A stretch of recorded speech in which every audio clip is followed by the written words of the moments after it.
আমাদের জোনাকিতে ঘাস হয়েছে প্রচুর। আমাদের একটা জাহাঙ্গীর ভাই আছে, তাই তার গরুর জন্যে ঘাসগুলা পরিষ্কার করতেছে। আপনারা সবাই দেখুন এবং লাইক করুন, বেশি বেশি শেয়ার করুন।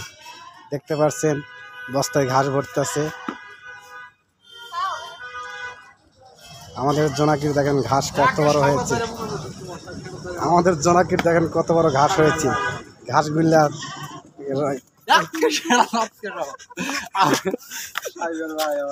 জোনাকির ঘাস পরিষ্কার করার জন্য আমি একটা কর্মী রাখিছি।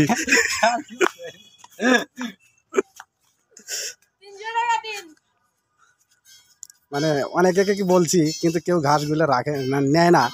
এই জন্য একটা কর্মী রাখিছি ঘাস পরিষ্কার করার জন্য।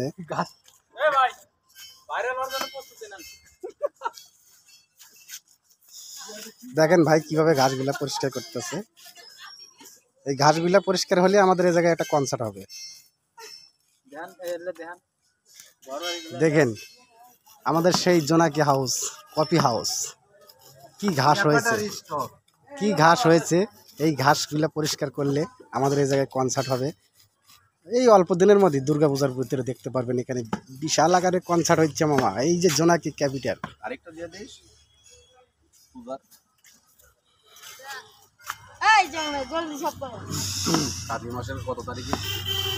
কাতি মাসের 6 তারিখে আমাদের দুর্গাপূজা শুরু।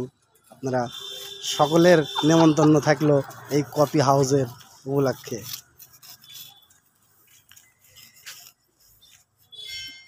সেই কফি হাউস মামা, যেখান থেকেই দেখুন না কেন, যে ভাই বন্ধু বোন আপু সকলেই মিলে দেখবেন। আর বেশি বেশি শেয়ার করবেন, লাইক করবেন, কমেন্ট করবেন।